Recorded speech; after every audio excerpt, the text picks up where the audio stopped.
इंतजार में हम बैठे थे आपके आपका आना मंच को 4 चांद लगा देना है। आप आए, सभी लोग खुशियों से झूम उठे हैं। हमारे शिक्षा जगत के महत्वमास्ती के बिल्कुल सर जो शिक्षा प्रेमी और शिक्षा को एक नई राह दिखाने वाले बच्चे उनसे हमेशा उत्साहित रहते हैं। आज उनको अपनी नजरों से देख रहे हैं। मैं तमाम बच्चों को आशीर्वाद देता हूँ कि तुम इसी तरह से आगे की डाली पर अपने कदम। मैं बाकी ज्यादा कुछ नहीं कहूँगा। बच्चियों ने जो यहाँ पर एक्ट किया, जो उसने कला दिखाया कि बच्चियों को कितना मुश्किल होता है पढ़ना। बेटा को हर कोई पढ़ाना चाहता है, लेकिन बेटियों के बारे में एक बार सोचता है कि अब 10वां तक पढ़ा दिए तो आगे पढ़ाए कि ना पढ़ाए। कहीं उसका इंटर हो गया है, +2 उसने कर लिया है, तो अब उसको आगे पढ़ाए कि उसकी शादी कर दे।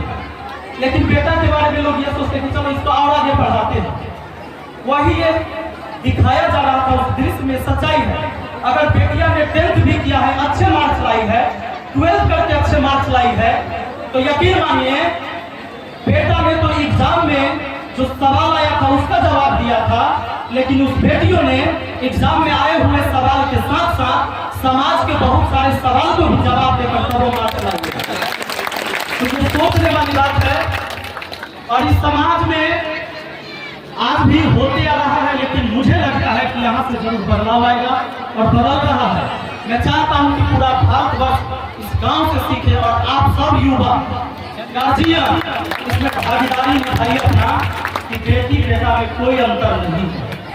यह हम सब चाहेंगे कि मेरी बहन हमसे कम नहीं रहना चाहिए। यह हमारे आपका सबका कर्तव्य बनता है, क्योंकि एक बेटी पढ़ती है तो आने वाला पीढ़ी अपने आप शिक्षित होता है। मेरी माँ, मेरे पिताजी भले बेरोजगार थे, मेरी माँ पढ़ी लिखी थी, मेरी माँ मैट्रिक पास थी। मैं भले गरीब था, मेरा परिवार बहुत गरीब था। आपने कई सारी वीडियो देखा होगा। हमारे घर में रात को रोटी बनता था तो 3-3 रोटी हिस्सा होता था। मैं 3 भाई था, मेरी एक छोटी बहन थी, एक सबसे बड़ी बहन थी, तो उनकी तो शादी हो गई थी। फिर हम 3 भाई, एक छोटी बहन, यानी 4 थे मम्मी पापा। तो इतनी गरीबी थी कि माँ सिलाई करके हमारा घर चलाती थी, पढ़ाई लिखाई का किसी तरह गुजारा करती थी।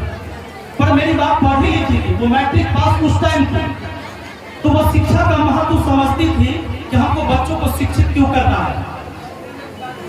3 रोटी का हिस्सा मिलता था खाने के लिए। अगर कोई आ गए, कुटुंब कहते हैं, घर में मेहमान कोई आ गए, तो उस दिन हम लोग का 1 रोटी घट जाता था, तो वो 2 रोटी खाते सोना होता था।